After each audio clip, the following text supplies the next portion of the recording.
할렐루야. 내 삶과 가정 그리고 이 나라와 민족 위에 주의 오심을 기대하며 주일 예배를 드리는 우리 사랑하는 성도 여러분들의 삶 속에 예수 그리스도가 임재하시는 은혜가 충만하시기를 주님의 이름으로 간절히 축원합니다.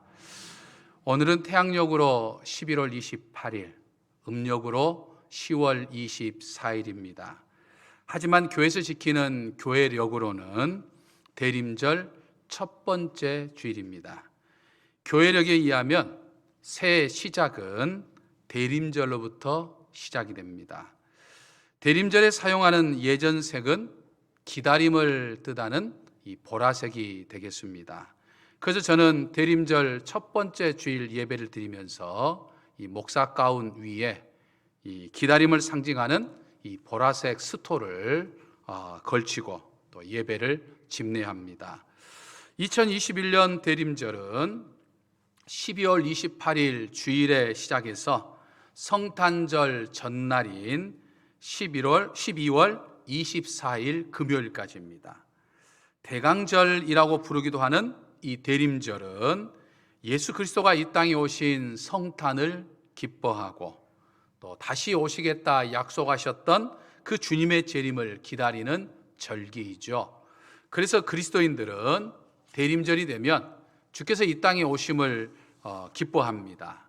그리고 더 나아가서 이 땅에 다시 오실 즉 예수님의 재림을 기다리죠. 사랑하는 성도 여러분, 예수 그리스도가 이 땅에 오신 것은 은혜요 축복입니다. 그리고 다시 오신다고 하는 것은 우리에게 희망이 됩니다. 믿으십니까? 스페인어로 이 기다리다라고 하는 동사가 에스파라라고 하는 단어를 사용하고 있는데, 이 에스파라라고 하는 동사는 기다리다라고 하는 말 외에 또 아주 많이 쓰이는 뜻이 있습니다. 그러니까 단어는 하나지만 두 개의 의미로 사용하는 거죠. 어떨 때는 기다리다라고 하는 말로 사용되고 또 다를 때는 다른 의미로 사용되는데, 그것은 희망하다라고 하는 의미를 가지고 있습니다. 그러니까 스페인 단어로 에스파라라고 하는 단어가 기다리다라고 하는 의미도 사용되지만 희망하다라고 하는 의미도 사용된다라고 하는 거죠. 이것은 바로 예수 그리스도가 이 땅에 오시는 것을 기다리는 것은 우리에게 희망이다라고 하는 것을 의미하는 거죠.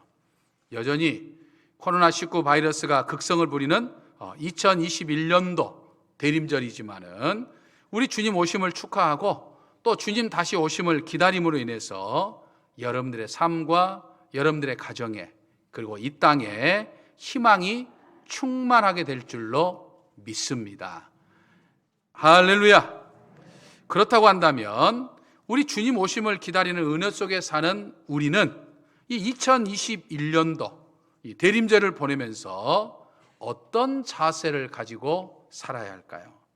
저는 오늘 우리가 읽은 이 본문 말씀을 통해서 우리 기다리는 자의 삶, 예수님이 이 땅에 다시 오시는 것을 기다리는 자의 삶이라고 하는 것이 어떤 삶인가라고 하는 것을 함께 생각해 보고자 합니다. 사도 바울은 데살로니가 교회 성도들에게 예수님의 재림을 기다리는 이 주님의 오심을 기다리는 이 데살로니가 교회 성도들에게 기다리는 자들이 갖추어야 할 세 가지 자세를 권면하고 있습니다. 첫째, 기다림의 신앙을 지닌 사람은 믿음 위에 굳게 서야 한다라고 하는 거죠. 흔히 사람들은 아직 자신에게 도래하지 않는 미래 일에 대해 생각할 때 막연한 기대를 갖습니다. 2022년에는 이런 일들이 있기를 바라는, 이런 일이 일어났으면 좋겠다라고 희망하면서 어떤 막연한 기대를 갖죠. 반면에 또 어떤 사람들은 막연한 어떤 불안한 마음을 갖습니다. 2022년도 잘 될까? 이런 일들이 일어나지 않을까? 염려하고 근심하고 이 불안한 마음을 갖게 되죠. 왜냐하면 앞으로 자신에게 다가올 일들은 도무지 예측할 수 없는 미지의 세계요, 아직 내가 겪어본 적이 없는 이 불확실한 세계이기 때문에 막연히 기대를 갖거나 막연히 불안한 마음을 갖기 마련인 거죠. 그런 의미에서 볼 때 장차 되어질 일에 대한 이 약속의 말씀, 특히 미래의 소망에 대한 이 말씀들을 대할 때 우리는 전적인 믿음을 가지고, 그러니까 불안해하기보다는 정말 기대를 가지고 전적으로 그런 일들이 일어날 것이다 라고 하는 어떤 확신을 가지고 살아야 함을 우리는 깨달아 볼 수 있는 거죠. 예수님께서 장차 다시 오실 것이다 라고 하는 기다림의 신앙에 대해서는 오직 내 쪽에서 다시 오시마 약속하신 예수 그리스도의 말씀을 굳게 믿는 이 믿음의 자세가 참으로 중요하다라고 하는 말씀입니다. 미국에 가면 우리나라 국립묘지와 마찬가지로 이제 미국의 국립묘지가 이 워싱턴에 있습니다. 그 국립묘지는 미국 사람들과 또 여러 지도자들이 끊임없이 찾아가는 곳이 바로 이 워싱턴에 있는 국립묘지입니다. 특히 사람들이 어떤 중요한 결정을 앞두고 결단할 때 가서 이제 참배하면서 이제 마음을 다짐하는, 이 굳은 결의를 다지는 이제 그런 장소가 되는 거죠. 그 국립묘지에 가면 유명한 문구 하나가 있다고 이야기를 합니다. Freedom is not free라고 하는 단어입니다. 무슨 뜻입니까? 자유는 공짜가 아니다라고 하는 그런 의미 있죠. 지금 국립묘지에 누워있는 수많은 사람들의 희생과 헌신을 통해서 지금 미국이 자유를 누리고 있다. 그러니까 우리가 누리는 자유는 공짜가 아니야. 여기에 누워있는 사람들이 희생으로 주어진 것이야 라고 하는 것을 깨닫게 하는 그런 문구가 되는 것이죠. 코로나19 바이러스가 극성을 부리는 오늘을 살아가는 우리에게 주어지는 하나님의 은혜도 여러분 그냥 주어지는 것이 아닙니다. 하나님의 은혜는요, 오늘 내 믿음을 통해서 주어지는 거예요. 믿으십니까? 그러므로 하나님의 은혜를 받고자 하는 사람에게는 믿음이 있어야 된다라고 하는 사실이죠. 그래서 사도 바울은 본문 8절과 13절 말씀에서 주님 오심을 기다리는 이 데살로니가 교인들에게 더욱더 믿음 위에 굳건히 서야 할 것을 권면하고 있는 거죠. 특히 본문 8절과 13절 이 두 구절은 둘 다 믿음을 굳게 세워야 한다라고 하는 그런 권면에 의해서는 공통점을 가지고 있지만은 그 믿음을 굳게 세우는 주체가 다르다라고 하는 것에 있어서는 차이점을 갖고 있는 것을 볼 수 있습니다. 8절에 보면 믿음 위에 굳건히 서는 주체가 바로 나입니다. 내가 믿음에 굳게 서야 한다라고 하는 것을 말씀하고 있어요. 그러나 13절에는 주께서 너희 마음을 굳게 하시고 라고 말하면서 내 믿음을 굳게 해주시는 분이 누구냐면 주님이라고 하는 것을 강조하고 있어요. 무슨 말입니까? 믿음이라고 하는 것은 믿고자 하는 내 강력한 의지와 노력뿐만 아니라 내 믿음이 이루어지도록 도우시는 주의 은혜가 덧입혀져 있어야 한다라고 하는 사실이죠. 내가 예수님을 믿어서 내가 예수님의 말씀대로 살아야지, 내가 정말 주일 예배를 드려야지, 내가 이렇게 하나님 앞에 헌신하는 삶을 살아야지, 내가 굳은 다짐을 하는 것으로 끝나는 것이 아니고 내가 그런 굳은 다짐, 그런 믿음으로 살도록 이끌어주시는 주님의 도우심이 있을 때 비로소 내 믿음은 완성된다고 하는 것을 의미하는 그런 말씀이죠. 그러니까 내가 주님을 믿겠어, 내가 예수님처럼 예수님의 말씀대로 살겠어, 내가 정말 신앙의 삶을, 내가 이러이러한 삶을 살겠어 라고 다짐함고 뿐만 아니라 내 다짐이, 내 믿음이 이루어질 수 있도록 전적으로 주님께 맡기는 자세가 내게 필요하다라고 하는 거죠.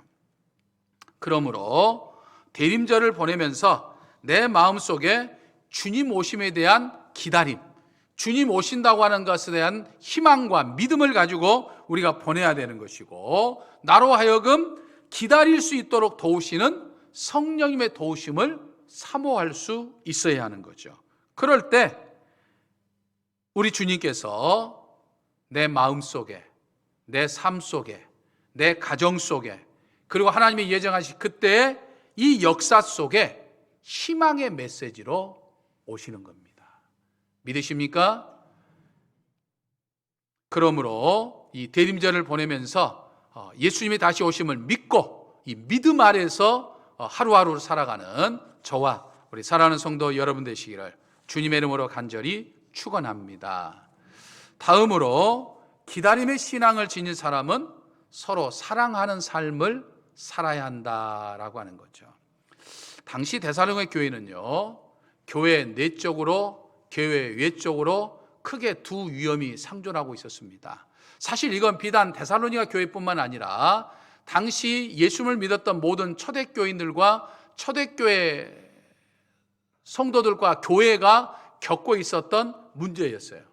그래서 초대교회는 외부적인 위험과 내부적인 위험이 늘 상존해 있었습니다. 그래서 외부적인 위험이라고 하는 것은 기독교를 박해했던, 예수님을 믿는 사람을 박해했던 이 유대교의 박해가 있었고, 또 로마 제국의 박해가 있었던 거죠. 항상 이 박해 속에 어려움에 처해 있었고, 교회 내부적으로는 교회 안에 끊임없이 예수님의 복음을 변질시키는 이단들의 공격이 있었던 것이죠. 자꾸만 복음을 변질시키는 사람들이 있었어요. 그래서 교회가 흔들리게 했던 거죠. 무엇보다 데살로니가 교회에는 예수님의 부활과 또 예수님의 재림에 대해서 의심하는 그런 사람들이 있었던 거예요. 그래서 사도 바울은 데살로니가 교회에 있어서 그 데살로니가 교회의 성도들을 지탱해 주는 구심점은 바로 믿음과 사랑과 소망이라고 하는 것을 이야기를 합니다. 그래서 데살로니가전서 1장 3절에 보면 사도 바울은 너희의 믿음의 역사와 너희의 사랑의 수고와 주 예수 그리스도에 대한 소망의 인내를 우리 하나님 아버지 앞에서 끊임없이 기억함이니라고 말하면서 이 데살로니가 교회 성도들에게 믿음과 사랑과 소망을 굳건히 할 것을, 그러면서 지금까지 믿음의 삶을 또 사랑의 삶을 소망의 삶을 살았던 이 데살로니가 교인들을 칭찬하고 있는 것을 볼 수 있습니다. 그러면서 이 주님 오심을 기다리며 사모하는 자들에게 있어서 가장 중요한 것은 바로 이 사랑임을 또 강조하고 있죠. 오늘 12절 말씀을 보면 너희도 피차간과 모든 사람에 대한 사랑이 더욱 많아 넘치게 되기를 원한다, 이렇게 말씀했습니다. 여기서 우리는 오늘 주의 오심을 기다리는 성도가 이 사랑해야 할 대상이 어떤 사람들이어야 하는지를 우리는 깨달아 볼 수 있어요. 여러분, 우리가 주의해야 할 것은요, 사랑하는 삶이라고 하는 것은 성도들끼리만, 교회 안에서만 하는 것이 아니라 교회 밖에서 나와 만나는 모든 사람과 사랑하는 삶을 살아야 한다고 하는 것을 의미합니다. 단지 교인들끼리만의 사랑에 그치는 것이 아니라 내 주변에 믿지 않는 이웃에게까지 정말 이 폭넓은 사랑으로 다가가야 할 것을 의미하는 거죠.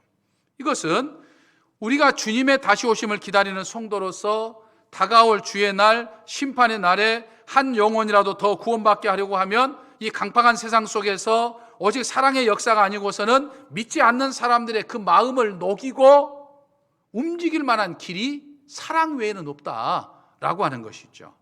그럼에도 불구하고 막상 오늘날 한국교회 성도들의 모습은 어떠합니까?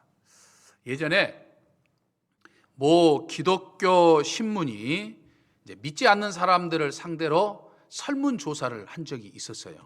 그러니까 믿지 않는 사람들에게 교회 다니는 사람들에 대해서, 이 교회에 대해서 또 기독교에 대해서 이 거부감을 갖는 이유가 무엇이냐라고 하는 것을 설문조사를 했는데 거기에 이제 다양한 이유들이 나옵니다. 다양한 이유들 때문에 교회 다니지 않는 사람들이 교회 다니는 사람들에 대해서 이런 거부감을 느낍니다라고 이야기를 했는데 오늘 주제와 발맞춰서 가장 첫 번째 되는 1위가 뭐였느냐? 그것은 한국교회와 교인들이 자기들끼리만 똘똘 뭉쳐서 지낼 뿐 이웃이나 사회에 대해서 너무나 무관심하며 배타적이다라고 하는 그런 지적이 압도적으로 1위였어요. 그러니까 자기들끼리만 사랑한다 이 말이 있죠. 오늘날 코로나 팬데믹으로 인해서 한국교회가 지탄받는 거, 단순히 우리는 신천지로부터 발표했던 이 코로나 때문에 굉장히 힘들었던 이유만 되지만 실제로 많은 교회가 내 믿음을 지킨다는 것에 의해서 세상 사람들의 어떤 아픔과 상처를 등한히 했던 경우들이 많았어요. 그러니까 세상 사람들이 지탄하는 그런 일들이 있었던 것도 우리는 생각해 보죠. 물론 여기에는 반론의 여지가 없는 것은 결코 아니죠. 사실 어느 종교보다도 가장 이웃에 대한 사랑을 실천하는 많은 종교가 우리 개신교예요. 같은 기독교인 가톨릭도, 그 다음에 불교도 우리 개신교만큼 정말 이웃사랑을 실천하는 그런 종교가 없어요. 또 우리 정읍제일교회도 코로나 팬데믹 상황 속에서 정말 어려운 정읍 시민들을 위해서, 어려운 이웃들을 위해서 우리가 얼마나 많은 일들을 해왔습니까? 하지만 중요한 것은 주님 오심을 기다리는 우리는 우리끼리만 사랑해서는 안 된다 이 말이에요. 교회에서만 사랑해서는 안 된다 이 말이에요. 나와 만나는 모든 사람에게까지 사랑하는 삶을 살아야 한다라고 하는 거죠. 이것이 바로 주님 오심을 기다리는 이 대림절을 보내는 우리 믿음의 사람들의 신앙 자세요, 삶의 자세입니다. 믿으십니까? 어느 때보다도 나와 만나는 모든 사람들, 교인이 되었든지 교인이 아니든지, 교회에서 만났든지 세상 밖에서 만났든지, 나와 만나는 모든 사람들을 진심으로 그리고 최선을 다해서 사랑하는 저와 우리 사랑하는 성도 여러분들 되시기를 주님의 이름으로 간절히 축원합니다.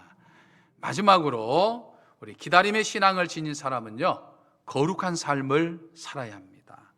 오늘 본문 13절 후반절을 보면 우리 주 예수께서 그의 모든 성도와 함께 강림하실 때 하나님 우리 아버지 앞에서 거룩함에 흠이 없게 하기를 원하노라 라고 말씀합니다. 여러분, 하나님께서 2022년도 대림절을 보내는 오늘 나를 향한 바람이 있는데, 그 바람은 바로 내가 거룩해지는 것이다 라고 말씀하고 있어요. 왜 그렇습니까? 하나님께서는 거룩하시기 때문이죠. 그래서 베드로 사도는 베드로전서 1장 15절에서 16절 말씀에서 그런 말씀을 하셔요. 오직 너희를 부르신 거룩한 이처럼 너희도 모든 행실에 거룩한 자가 되라. 기록되었으되 내가 거룩하니 너희도 거룩할지어다. 아멘. 여러분, 하나님을 믿는 성도가 거룩한 삶을 사는 것이 하나님의 바람이다, 하나님의 뜻이다라고 하는 것이죠. 여러분, 우리가 세상에 살면서 수많은 것들을 사용하며 살죠. 여러 가지 제품들도 우리가 만든 것들을 사용하며 삽니다. 근데 여러분, 우리가 사용하는 그 제품들 전부 보면요, 그것을 만든 사람이나 그것을 만든 회사 이름이 다 적혀져 있어요. 이 농부가 생산하는 농산물에도 생산하는 농부의 이름, 생산자 이름이 적혀져 있는 것을 우리는 보게 됩니다. 저는 지금 이제 8년째 사용하는 노트북이 있는데, 이 LG전자에서 만든 노트북이에요. 아주 오랫동안 잘 사용하고 있어요. LG전자는 일반 전자제품으로도 알아준 회사이기도 하지만 이 노트북도 잘 만드는 회사 가운데 하나죠. 근데 여러분, 이 LG전자가 노트북 하나를 만들 때 어떻게 대충 만들었을까요? 팔면 그만이니까 고장이 나든 말든 겉모양 그럴싸하게 만들어서 제품을 시장에 내어놓을까요? 아니죠. 그들이 노트북을 만들 때는 우리 회사 제품은 세계에서 최고의 제품이다라고 하는 자부심을 가지고 만듭니다. 비단 이것은 LG 컴퓨터만 그런 것이 아니라 적어도 올바른 생각을 가지고 있는 기업체라고 한다면 자기 회사가 생산해낸 물건이 최고라는 확신을 가지고 만듭니다. 왜 그럴까요? 한번 팔면 그만이니까 대충 만들어도 돼. 만일 이렇게 생각하고 제품을 만들어서 팔았다고 한다면 처음에는 잘 팔릴지 모르지만 시간이 지나면서 회사의 신뢰도가 떨어지죠. 결국 그 회사는 문을 닫은 것이 분명하죠. 오늘날 중국이 그러지 않습니까? 흔히 중국 하면 짝퉁, 그리고 막 그냥 그럴듯하게 겉모습만 만들어 놓기 때문에 중국 제품 한번 쓰고 나면 금방 망가지는 것들이 많이 돼요. 그러니까 아주 세계에서는 중국 제품 하면 아주 그냥 안 좋은 것으로 인식하는 것들을 우리 보게 되죠.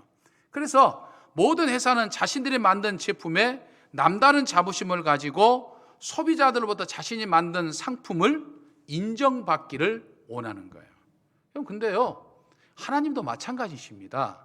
하나님께서 하나님이 만드신 인간에 대한 자부심을 가지고 계셔요.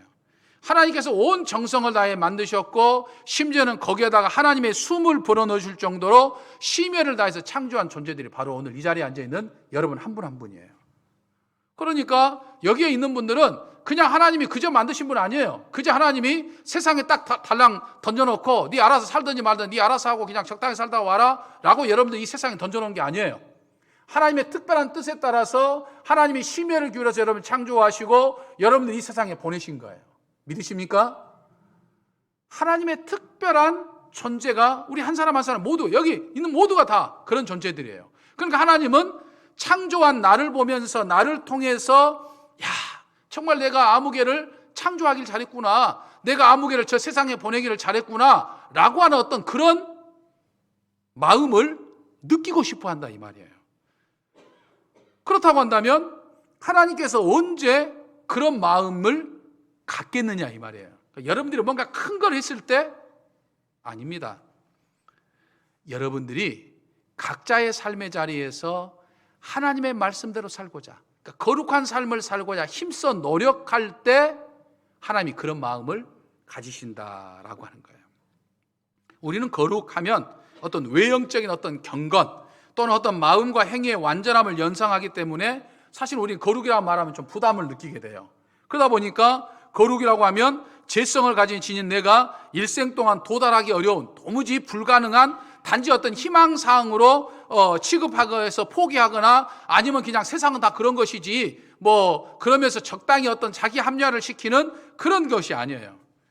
여기서 말하는 거룩이라고 하는 것, 성경에서 말하는 거룩이라고 하는 것은 제약된 세상으로부터 구별된 성도가 구원받는 사람이 구원받은 사람답게 살고자 하는 삶의 자세를 이야기하는 거예요. 다시 말해서 완전을 말하는 게 아니에요. 여러분 어찌 우리가 완전할 수 있겠어요? 예수 그리스도가 아닌 이상 우리가 어떻게 완전해 줄 수가 있겠어요? 절대 우리는 완전할 수 없어요. 다만 완전하신 예수 그리스도를 보면서 저렇게 살아야 되는데 그래 내가 저렇게 살려고 내가 한번 노력해야지 그러면서 결단하고 노력하는 그 삶의 자세가 하나님이 거룩하게 인정해 주신다 이 말이에요. 지금은 내가 하나님 앞에 예배드리면서 신실한 모습으로 있지만 교회 밖으로 나가면 금방 죄 짓는 연약한 모습이지만 그럼에도 불구하고 결단하고 하나님의 뜻대로 살고자 힘써 노력하는 그 삶의 자세를 하나님은 거룩하게 여겨주신다라고 하는 거예요. 여러분 우리가 거룩해지기 위해서는 죄 짓지 않아야 하지만 사실은 불가능한 거 아닙니까? 사람이라면 누구나 다 죄를 짓기 때문에 안전할 수 없어요. 어쩌다 한 번 죄를 짓는 것이 아니라 사실 우리는 매일 같은 죄를 지어요. 물론 뭐 형사처벌을 받는 그런 어떤 죄는 짓지 않죠. 그러나 적발되지 않지만은 신호를 위반하면서 지나간다든지 또는 저 사람의 마음을 생각하면서 내 마음속으로 저 사람을 미워하는 마음을 갖는다든지 이런 어떤 죄들을 짓기 뿐만 아니라 무엇보다도 하나님을 열심히 믿어야 함에도 불구하고 열심히 믿지 않는 것도 죄입니다. 하나님 앞에 예배를 드려야 되는데 주일 예배를 드려야 되는데 이 핑계 저 핑계 대면서 주일 예배를 드리지 않는 것도 죄예요. 하나님 앞에 기도하는 삶을 살아야 되는데 하나님 앞에 기도하지 않는 것도 죄예요. 하나님의 일을 할 수 있음에도 불구하고 이 핑계 대고 저 핑계 대면서 하나님의 일을 하지 않는 것도 죄예요. 그러니까 우리는 죄를 지을 수밖에 없는 존재예요. 사람이 하루에 한 번 죄를 짓는다고 할 때 1년이면 몇 번 지을까요? 네, 365번을 지어요. 만약 10년을 짓는다고 하면 3650번을 지어요. 요즘 100세 인생이니까 그럼 100년 동안 산다고 하면 몇 번 짓는 거예요? 몇 번 짓다가 가는 거예요? 36,500번을 짓다가 가는 거예요. 그러니까 여러분들 내가 죄인 중에 죄인이에요. 나는 사도 바울의 표현에 의하면 개수 중에 개수예요. 이런 내가 어떻게 거룩해 줄 수 있냐 말이에요. 그래서 사도 베드로는 베드로전서 3장 15절에서 이렇게 이야기합니다. 너희 마음에 그리스도를 주로 삼아 거룩하게 하고 라고 말합니다. 무슨 말입니까? 어떻게 거룩해 줄 수 있다고 말합니까? 예수 그리스도를 주로 삼으면 거룩해진다는 거예요. 여러분 주라고 하는 것이 무슨 말이죠? 예수님은 나의 주인이십니다 라고 하는 거예요. 그러니까 예수님이 내 인생의 주인 되시면 내가 거룩하다고 인정해 주신다 이 말이에요. 그렇기 때문에 여러분, 내가 예수 그리스도를 주인으로 삼는 삶을 살아야 돼요. 그러니까 내 인생의 주가 내가 되면 안 돼요. 내 인생의 주인이 내가 되면 안 되고, 내 인생의 주인이 우리 주인 양반이 되면 안 돼. 옛날 어른들 보면 남편을 주인 양반이라고 그래요. 처음에는 저는 뭔 말인가 했어요. 주인 양반 그랬어요. 무슨 말인가 했더니 자기 남편을 가르쳐 주인 양반이래요. 여러분, 내 남편이 주인 아니에요. 내 자식이 내 인생의 주인이 아니에요. 내 인생의 주인의 물질이 내 인생의 주인 아니에요. 내 인생의 주인은 오직 한 분이에요. 누굽니까? 주님이셔요. 오직 예수 그리스도 뿐이에요. 그러니까 다시 오시마 약속하신 예수 그리스도가 내 인생의 주인 된다고 하는 것은 예수 그리스도의 마음이 내 마음이 된다는 것을 의미해요. 그러니까 예수님 마음처럼 잃은 양에 대해서, 믿지 않는 사람에 대해서 애틋한 마음을 갖고 있으면 내가 바로 그게 거룩한 거예요. 내 입술에서 나오는 말이 예수 그리스도의 말이 되면 내가 거룩한 거예요. 내 입에서 불평불만하는 말이 나오고, 내 입에서 누구를 비난하는 이야기 나오고, 내 입에서 누구를 미워하는 말이 나오면 이건 내가 거룩한 게 아니에요. 내 입술은 아니니까. 근데 내 입에서 축복하는 말이 나오고 신앙적인 말이 나오면 내 입술이 예수님의 입술이 되는 거니까 그때서 거룩해지는 거예요. 예수 그리스도의 사명이 내 사명이 될 때 이것이 바로 거룩이다라고 하는 거죠. 믿으십니까? 그러므로 사랑하는 성도 여러분, 이제 2021년도 대림절을 시작하면서 여러분 더욱더 믿음에 굳게 서시기를 바랍니다. 더욱더 서로 사랑하며 사시기를 바랍니다. 그리고 주의 마음으로 거룩한 삶을 사시기를 바랍니다. 그럴 때 우리 주님은 내 삶 속에 오십니다. 오실 주님을 만남으로 인해서 여러분의 삶이 회복되고, 여러분의 삶이 굳건해지고, 여러분의 삶이 창대해지는 은혜가 차고 넘치시기를 주님의 이름으로 간절히 축원합니다. 할렐루야.